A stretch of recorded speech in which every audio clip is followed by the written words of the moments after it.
Happy Saturday, everybody. Welcome back to Venting with Us another week. Welcome to September. Oh my God. August came and went so fast. This is no bueno. I feel like the time is just like it's just going like this. It's rapidly going. So I hope everybody had a great week. It was very eventful for me. I also took 2 days to myself, and as you see, this girl's got a little bit of tan going. Yeah, I went to the beach. I soaked that up real quick. And it was so nice too because nobody was there. There was like a couple of people, uh but it wasn't bad. It was nobody like on top of each other. And plus, like with the beach that I went out into the Hamptons. It was so peaceful. I really, really enjoy a private beach. I think I'm spoiled just a little bit because I like that privacy um versus, like going out to a public beach where there's a couple of, everybody's on top of each other. So I enjoyed my little Hampton spree for the last 2 days, Thursday and Friday. We had the best weather. Thursday was all right. I was a little bit miserable because by the time it was like, I think 2-ish, it was like really windy. And I didn't think I was gonna get that much of a tan, but I definitely did get much of a tan. So, but yesterday really was like, and then I was like chasing the time away because I had so much going on. Like, guys, when I tell you, first let me update you on my medical because I said I would keep you updated.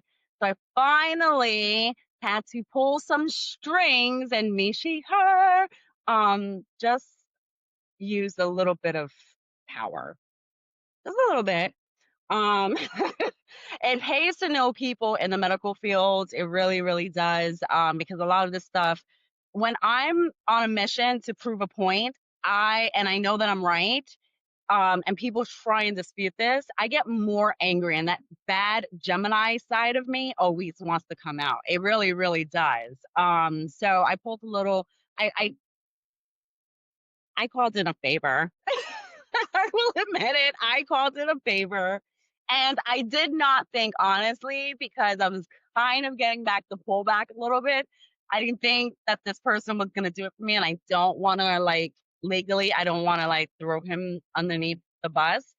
Um, but yes, thank you so, so, so much because I ended up getting my phone call on Friday, around, I think it was 9 o'clock, and they were like, yeah, we want to pull you in for your MRI. So I did my MRI at 10:40. They put it in as a stat. And for those that don't know what a stat is, so when you get an MRI or you get any of these, they usually take like a day or two to get your results back.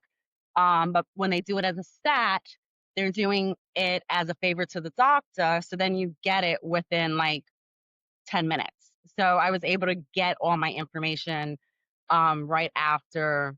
I didn't get it in 10 minutes. I got it in an hour. So, but that's still faster than what a normal person would actually get it. Again, thank you, thank you, thank you, Jesus, for, blessing me with that. It does pay to know people in the industry. But needless to say, my MRI did come back exactly how I said. It was not going to come back with dehydration. So everything checked out good. I just got to do my follow up so that way we can just cross all these things off and then we're good, good, good. But your girl is healthy. Yes, she is. Yes, friends. Yes. And then after that, I hopped over to the Hamptons and I went to the beach for a couple of hours, soaked up the sun, went in the water a little bit. I didn't want to get my hair wet because I had to go to PT, because I already had put it in the schedule. So it was around like 4 o'clock. I got back home, jumped in the shower, went over to PT at 6. Let the guy know. I was like, yeah, this is gonna be my last day. I literally walked in the door, guys, and there was the girl, the receptionist. She was like, "Hey," I was like, "Yeah, I'm having a phenomenal day because everything is just like coming out right. I got the right phone calls. I got the right stuff coming in." And she was like, I said, "But I got some good news and some bad news." She was like, "Well, let's start with the good news." I said, "The good news is that I'm healthy as a bee, and I am loving my life right now.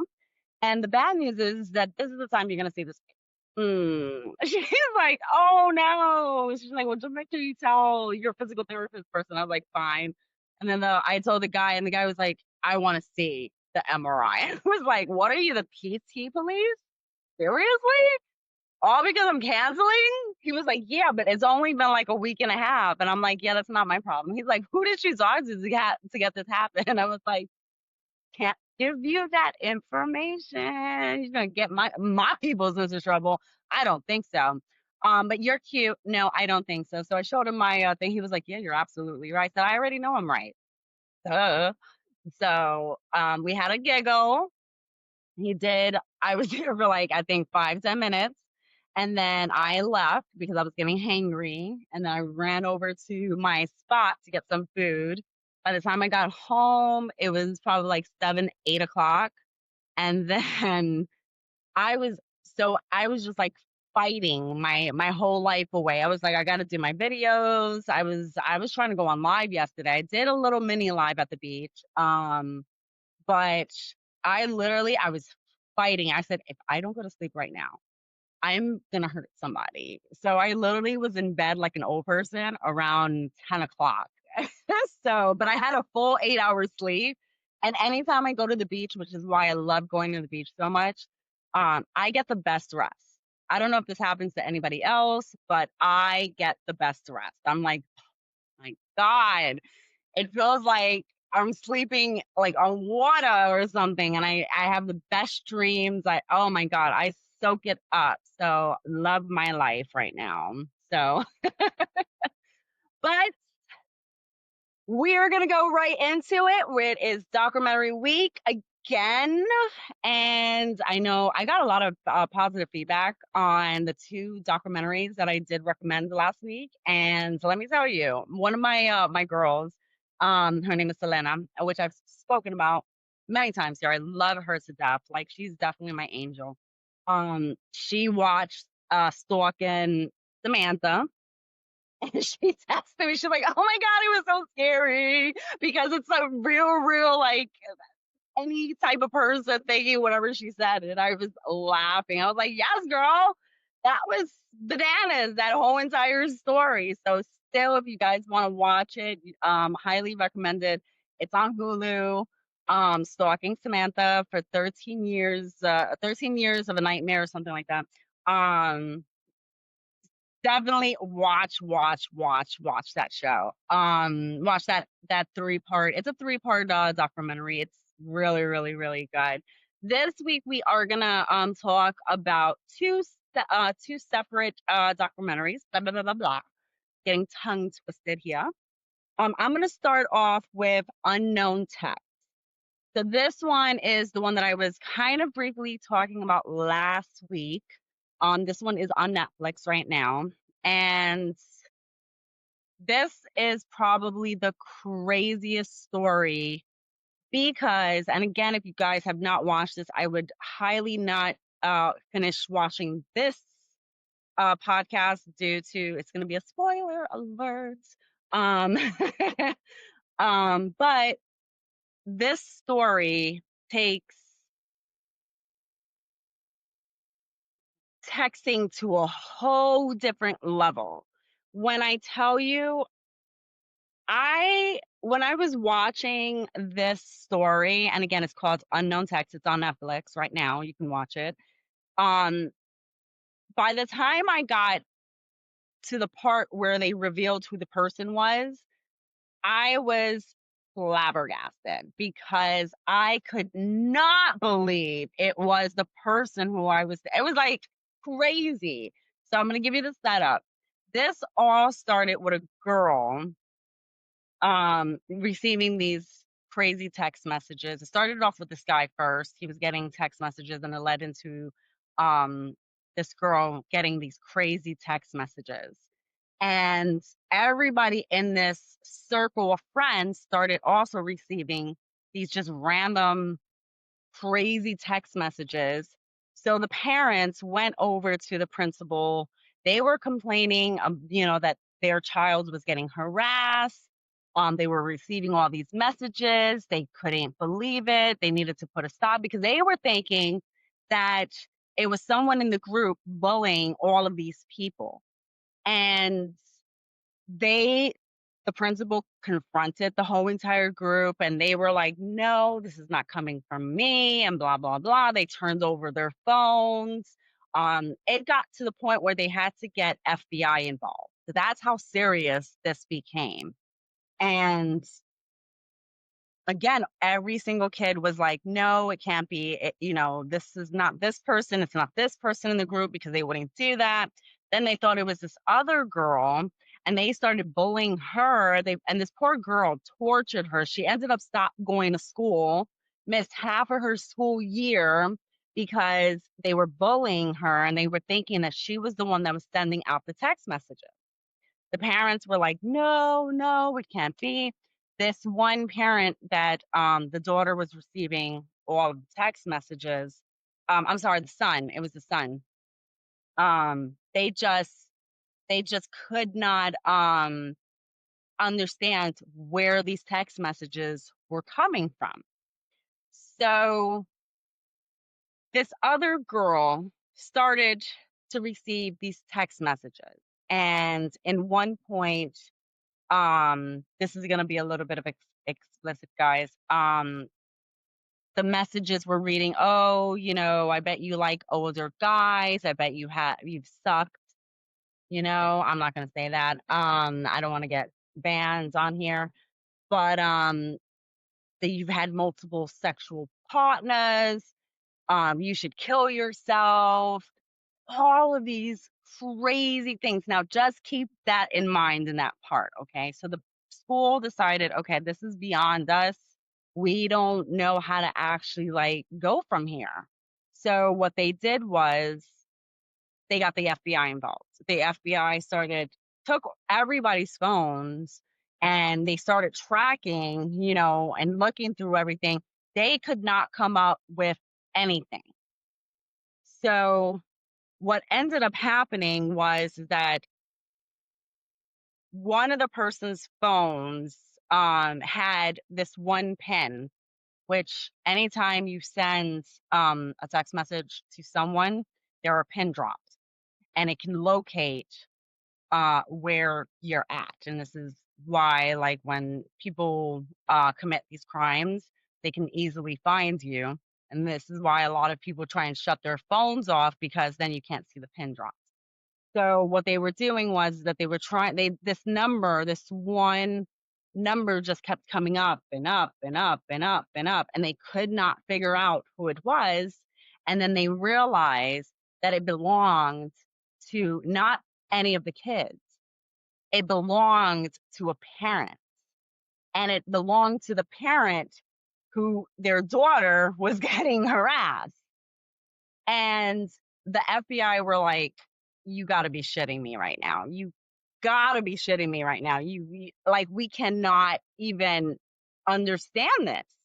So, and there's actual like body cam footage of this interaction when the FBI shows up to the woman's house. They asked the first lady where her son was originally getting the text messages. They asked her, they're like, "You're best friends with this woman.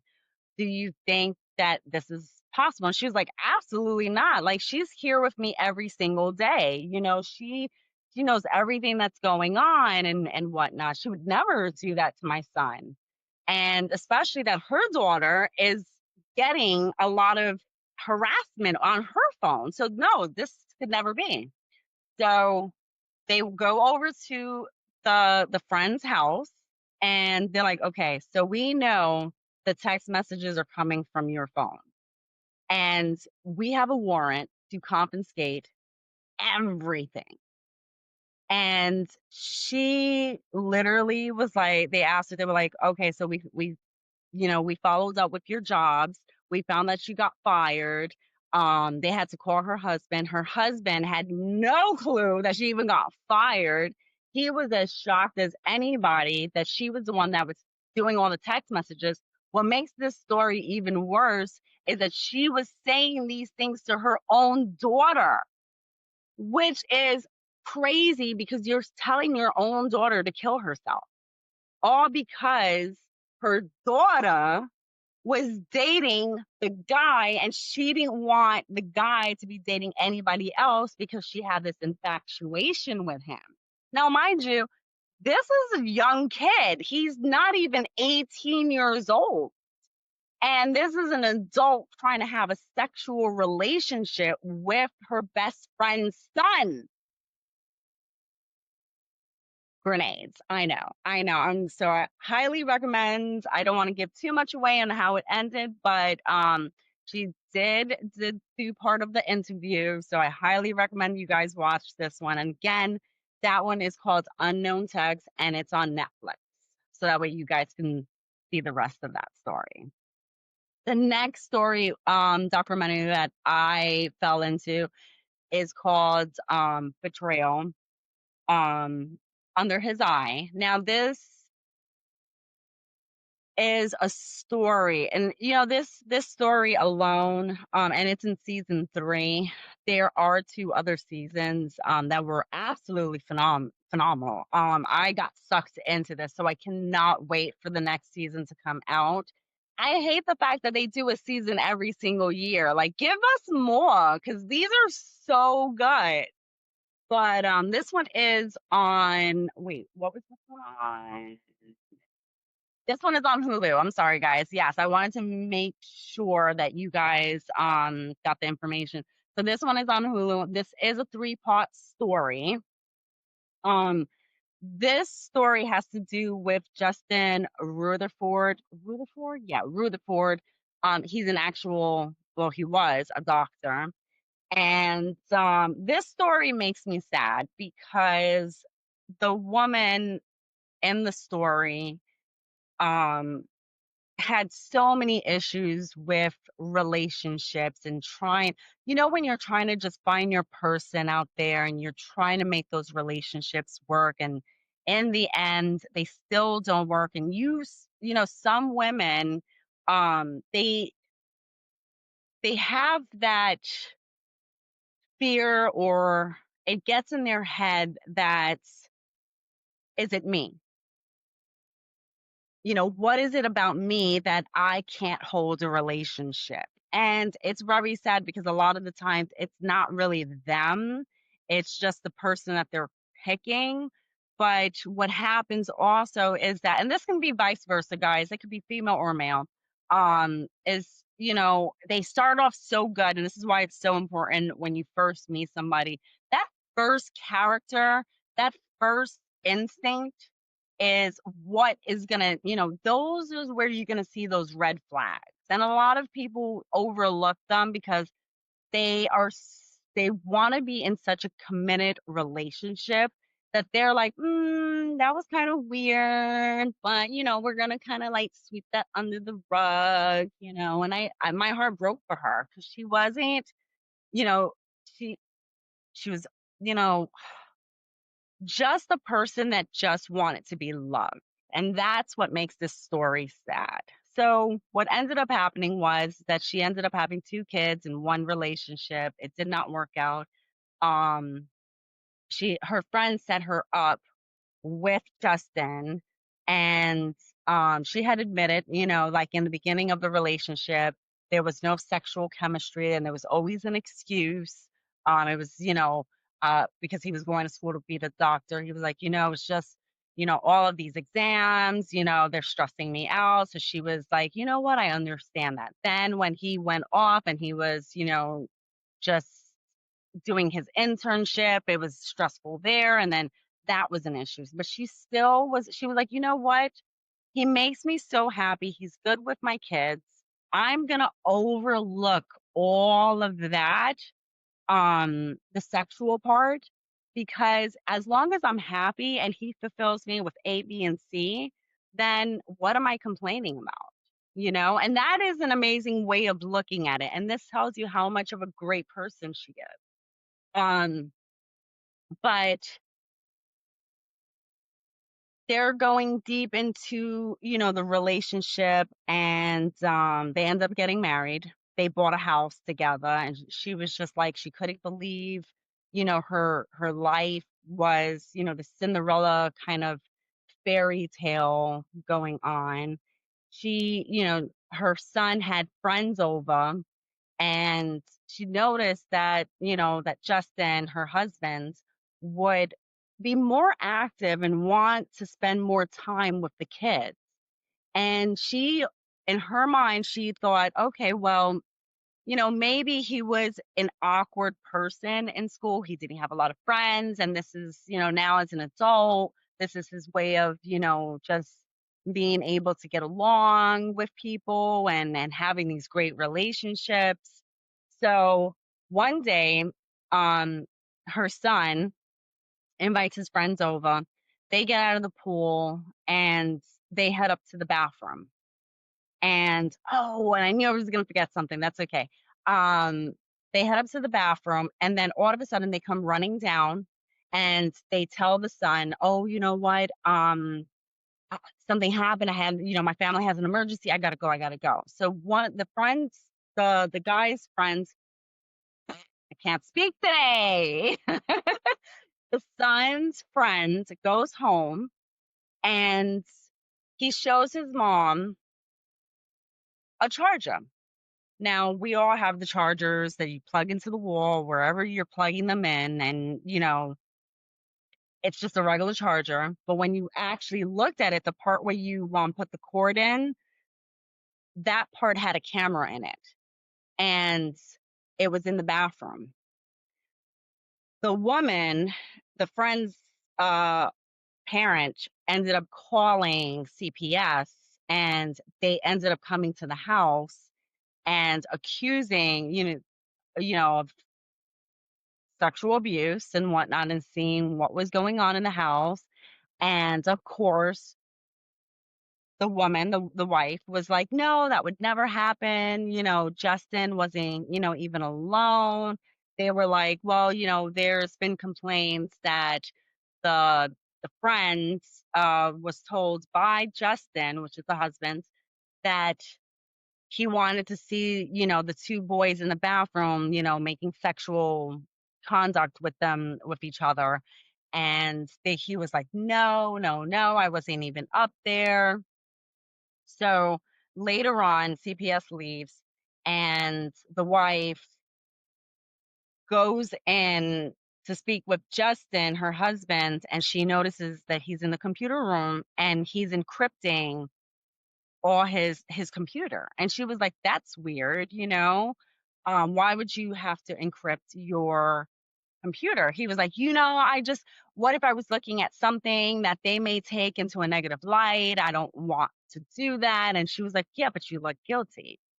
So what ended up happening was is that her son went over to the grandmother's house, and oh, I think it was the grandmother or the aunt. I may have that incorrect, guys, but he was over at another family member's house, and she was like, your friend is accusing Justin of all these things. Is there anything? I love you. I won't judge you. Come to find out, for many, many, many, many, many, many, many years, the son had been sexually molested by Justin, and they called his mom to let her know what happened, and she completely broke down. She was like, "I just cannot believe it." The feds ended up going to the house because they had been watching them for 3 weeks prior to this, and they showed her everything. They had a scrapbook of just pictures and pictures and pictures of the whole entire family, along with the friends, being photographed and being videoed, and she could not believe what she was looking at. She's like, "This is just crazy." And when the son called her to solicify that he's been sexually molested, that Justin's been doing this to him, for years. He's been getting him drunk, and he woke up naked in his bed. And then Justin turned around and tried to accuse the son of actually doing it to him and blaming him, that he was the one that wanted this relationship.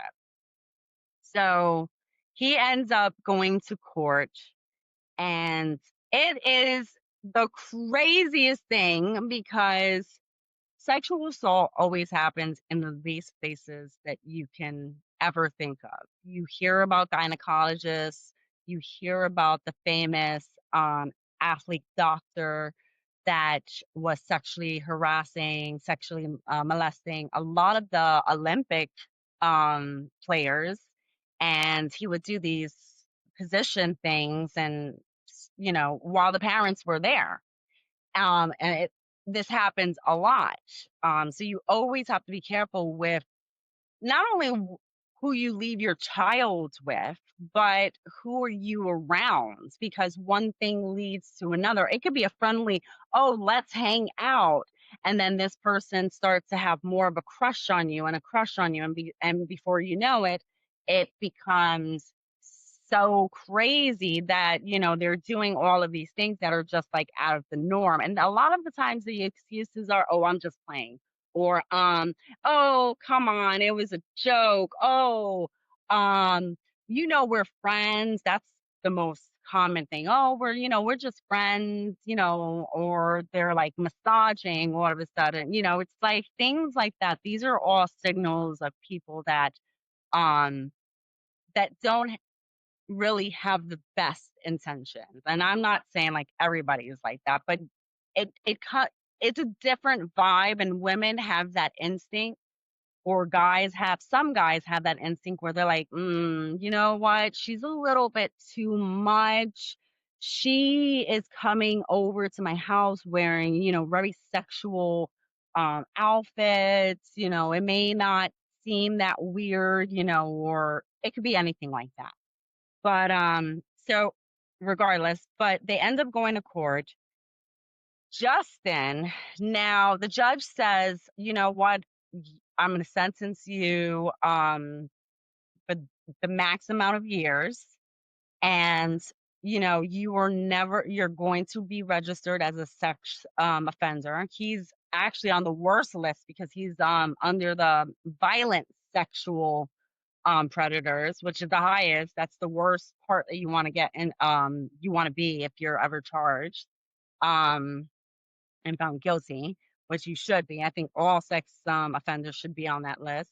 But he had the audacity to tell the judge, well, when they turn 18, I'm allowed to speak to my kids, right? And she was like, she took her glasses off and was like, let me tell you something.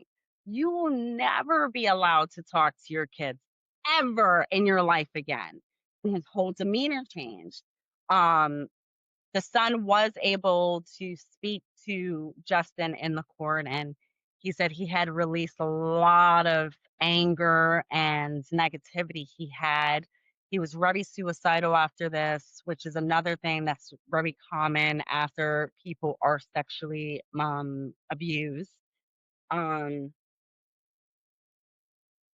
what I find very interesting is that then Justin, the ex-husband, decides without consent from his lawyer to then read a letter to the son and say, I thought we were going to be lovers. I thought this was a mutual relationship between each other, which sexual predators do this. They always turn it on to the victims. They make they want them to feel the worst so that way they can say, "You know what? I did do that. You know what? They shouldn't get a lesser of a plea or whatever, it is." A lot of people in this mind frame think that this is okay, that they can just go ahead and turn it on the victims. And that's what the scary part is, which is why a lot of people that are sexually abused, they do not come out because they don't know what these predators are going to do. This is a documentary I do highly recommend. Again, this one's on Hulu. It's a three-part series. It's so crazy. But the family has grown stronger together, and I just hope that and pray that you know he can recover from this. A lot of places again, and this happens even in workplaces. There is a famous durable medical equipment out here in New York, out on Long Island, um, where there is a gentleman, and he's still currently working there. Um, where he has sexually abused many, many, many, many, many women in the office. The owners have known about it, and they still go ahead and they promote him. They still go ahead and allow him to be left alone in an office after hours with employees. And he doesn't, they are either not aware or they just don't care that this man is sexually abusing these women in the office, and he is getting away with it. Mind you, this man has now two kids and he's married, and the wife knows. This is another. I can't go into too much details because this is something I have been working on over the last year and a half, trying to get more and more information and working with certain people in the police department to get more in-depth information on this. So I don't want to discredit anybody until facts are known, which is why I'm not naming any names and I won't name the business. But this kind of also fell into my lap, like certain things do, where it's just crazy that the owners are allowing this, and this is not okay. And then you have one person that's, in well, now they're no longer in a high position. They were removed from this high position from what I've found out, whether or not if this is true or not. But you know, firing people that are non-whites, um, that's another issue that goes on in the offices, and I like to expose a lot of stuff that's going on in the offices, because you can have someone in the government that is in a high position, and they can say, "Oh yeah, well this company is going to be great, and they're going to do all of these things." Here's the problem with this, and though that's great, and that's a great way to look at it, like if it's opening up a new hospital or whatever, oh yes, that hospital was the best, and da, da, da. Here's the thing though, until we start cracking down of what actually happens in all of these offices, and not being allowed to having them to actually follow the law and not find all the loopholes, Eh, that's the problem. So you can go ahead and open up a business, but there's loopholes behind the loopholes. There's a lot of companies that are not private, or that are owned and are very well known. There's one particular hospital. I can't get too much into the names yet because I don't want to get sued. But there's a huge hospital out here where they're making their employees work 16 hours with no break. That to me is very illegal. How could you make somebody do that? But again, that's not what the people and the CEOs want to hear or see. They kind of just sweep it under the rug, because as long as that money is coming in and they're still figuring out the loopholes. And I know a lot of people are like, that's not true. It's very illegal. But these are things that actually happen. I've experienced them myself. I know the loopholes. I've worked resources. I've worked HR. I've done all of that. So when I tell you, when I come with facts, it's because I can only speak on these facts because I have myself witnessed it and have been a lot of the times flabbergasted and taken back that we're allowed to do this and get away with it, because guess what? When it's documented in a certain way and you figure out that loophole, then you can get around the whole entire system. And this is the problem.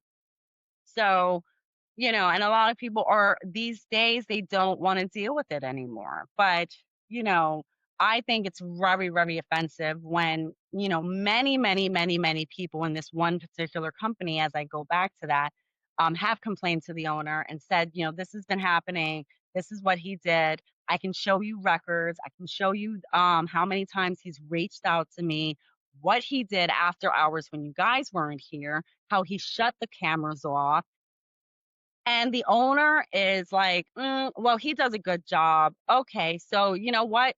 We're not going to punish him. We're going to put him in a higher position and have him work the way up. But meanwhile, all the other women, their pay is getting cut. They're working less hours. They don't want to be there, or they're getting more work thrown at them. This is crazy. This is absolutely crazy. So, these unfortunately, people are scarred by this. And this is why it's making it harder for the work industry for people to even want to even deal with it. People don't have patience anymore.